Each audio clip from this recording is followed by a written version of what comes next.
Okay. Guys, nandito tayo sa Nusa Dua Farm Estate. Ayan. By Philinvest. Okay. Ito yung entrance, no? Pinaka-entrance. Dito sa may Tansa. Punta Tansa. Cavite. Pero itong road na to, guys, ayan, papunta ng 13 yan. Yan na kung saan nakaturo yung ating camera. At ito naman, papuntang Tansa. Ayan, papuntang Tansa. Okay. Tansa 13 road po itong ating kinatatayuan eh. So, ayan po yung Nusa Dua Farm Estate. Okay. Okay guys, so welcome back again. Dito pa rin tayo sa Nusa Dua Farm Estate ng Philinvest. Okay guys, meron tayong binibenta rito ng farm lot sa lugar na to, no? Actually, residential farm lot to. Okay, kasi ito na feature na natin to, no? Ito tong area na to kasi ito sa bangko naman to. Okay, ito naman may owner na nagpapabenta sa atin. Ito siya, yan, no?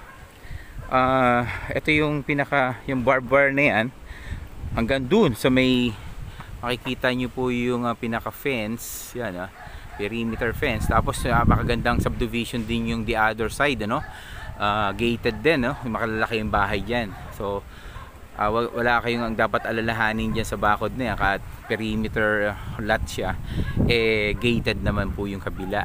Okay, so ito 756 square meters guys. Okay, mura din to, 5,500,000. 5,500,000. 756 square meters, 5,500,000 guys. Yung CGT, no, sagot na ng buyer yan. Anyway guys, yung CGT sagot po ng buyer. Okay, so tapos yung doc stamp ganun din po. Basta ang net dito ay 5.5 million dito sa price ng ating binibenta ngayon. Ulitin ko lang po, 756 square meters, 5.5 million. Okay, so guys, tignan natin, di ba? Ito yung na-feature ko na to. This is the other video ko po. Ito po. At tapos ito po yung may bahay na maganda. At yun, ito, ginawa niya lang farm lot. Ito, kasi hindi niya, ewan, may caretaker. Tapos yun, may mga bahay doon. Ayun. So, okay. So, nakita na natin to before pa. At saka, meron pa tayong mga iba pong binibenta rito. Guys, mura lang.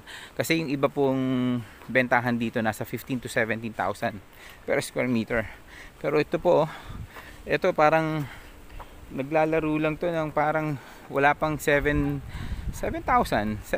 parang ganun, 7,000 per square meter lang, no? More or less 7,000 per square meter. Okay, so guys, tawagan nyo po ako. Nandiyan po yung mga number natin sa description box. At meron po tayong number din sa screen, naka-flash na po dyan. So inquire po kayo sa akin paano tayo mag-uusap. Ito po ay napakaganda dito sa Tansa, Cavite. Kita nyo po, medyo malakas yung hangin, no? Tirik ang araw, alas 2 ng hapon.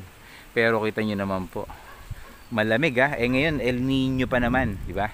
El Nino talagang mainit. Pero dito sa Tansa hindi po mainit, Tansa Cavite. Okay? So ganun lang po. Tawag po kayo sa akin at huwag niyo kalimutan mag-subscribe sa mga channel sa channel ko po guys. At click niyo na rin yung notification bell para mano-notify pa kayo sa mga bago pa nating video na ipapakita. Okay? So hanggang sa muli po, marami pong salamat. Bye. Ikutin lang natin ng konti pa. Ayan. Ito yung the other side. Kita nyo. Ang daming bahay, di ba? Okay. Salamat po. Bye.